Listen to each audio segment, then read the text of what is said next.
Say go. Go ahead. Hello, my name is Sanford Khan. The title of this video is very simple. Why you should buy this book. The Rebellion of a Rogue Raged Economist. I had a speech prepared yesterday why you should buy it. And then I saw a quote by a very famous man who I thought his quote could actually be a better sales tool in getting you to buy this book than anything I ever wrote. So let me read it. It's from Albert Einstein. We shall require a substantially new manner of thinking if mankind is to survive. Look it, if you want to grow and prosper in today's turbulent economic and political environment, following the herd is not going to cut it.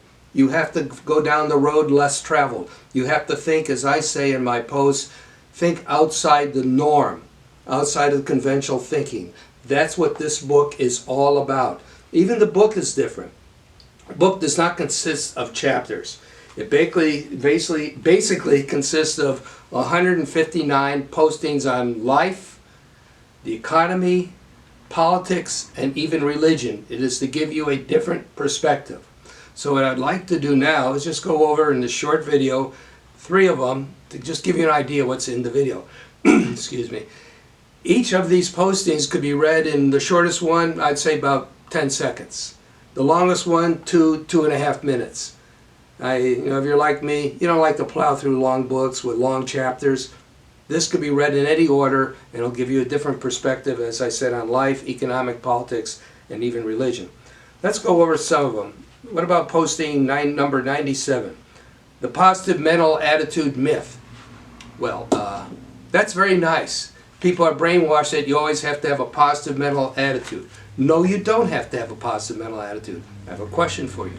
Is the weather always bright and sunny? No. Sometimes it's inclement, it's dark, it's gloomy, and I was raised in South Florida, and sometimes you have tropical storms and hurricanes that come across the Atlantic and hit South Florida. And actually hit the whole state of Florida.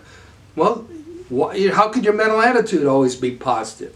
It can't. It changes. It's cyclic, just like the economy and like a lot of other things in life. Sometimes it's positive, sometimes it's negative, and most of the times I would say you're probably in a gray area between positive and negative. There's something much more important that'll help ensure your success and advancement in life than a positive mental attitude. Before I move on to the other one, I'll just give you a brief close on this one. Attitude follows action. Let's go on to number 2. I have these marked here. Oh, here it is. Sticky. Investing in the stock market is a tricky affair. How to invest in the stock market? That's number 118. If you listen to your financial advisor, they tend to make it very complicated. This post, again, is very simple to read. Now, this will probably take you 30 seconds or less. Actually, it's very simple. Just keep it simple. You know, old man John D. Rockefeller is one of the richest man in the United States. In the late 1800s into the early 1900s, he founded Standard Oil Company. He liked doing one thing in particular with stocks. Because stocks go up, they go down, but they also pay dividends.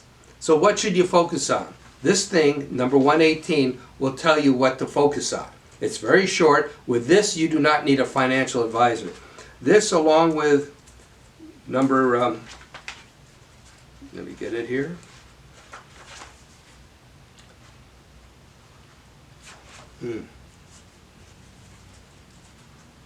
Eventually I'll get there.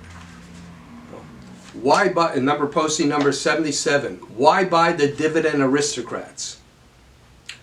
There's 50 stocks that are called the dividend aristocrats. Number 77 explains why they're the dividend aristocrats. It's an honor to be part of the dividend aristocrats. It defines them, it gives you the URL to go and find them and look at all 50 of them. Actually, now I think there's about 54 of them, that 4 more have been included.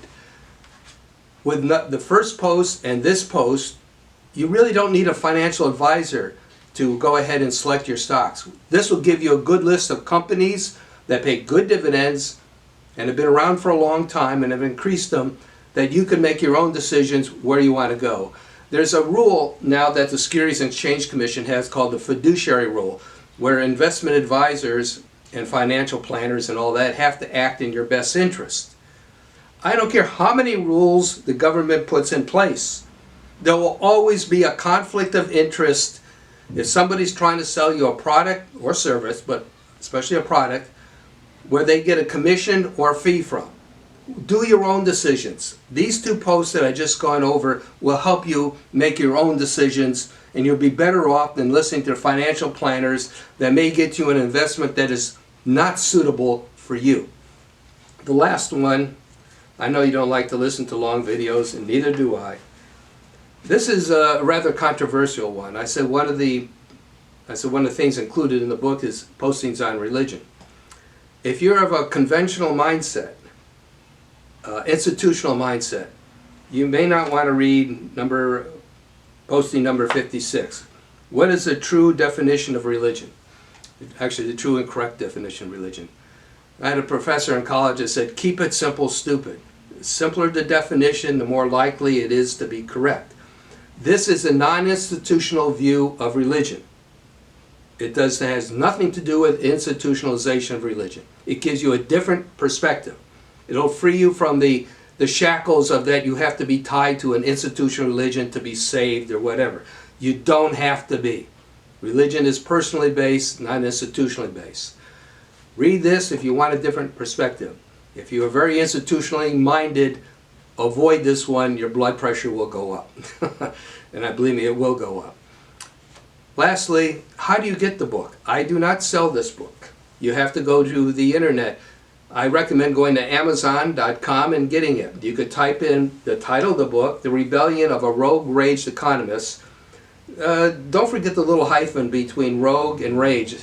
I did that once and it wouldn't pop up. When I put in the little hyphen, it popped up. So anyways, go to the Kindle. It's on Kindle Prime. The Rebellion of a Rogue Rage Economist. If you don't want to type that in, just type my name, Sanford Kahn. SANFORD KAHN, and this book will pop up both in Kindle and printed. Save your money. Get the Kindle edition. It's $5.99. If you're Amazon Prime, there's no shipping charge. Well, what am I saying? It's electronic. There's no shipping, period. If you want to get the printed, then there's no shipping charge. You will probably pay state sales tax. But get the Kindle. It's $5.99. Save some money. Just the information alone on stocks that I went over, those two postings, will save you a bundle of money. Save you a bundle and grief from listening to financial planners and advisors. Lastly, I'd like to conclude with a saying I put on a lot of my posts. Maybe some of you have seen it. The future does not belong to the big. It does not belong to the small. It belongs to the bold. Think differently than the herd. Don't follow the herd. Start thinkingly independently. Go on the road less traveled. This is your guidebook. Please get it. Get the Kindle edition. You'll save a bundle of money, but you'll be much happier, and it will give you a different perspective. Until we meet again, goodbye.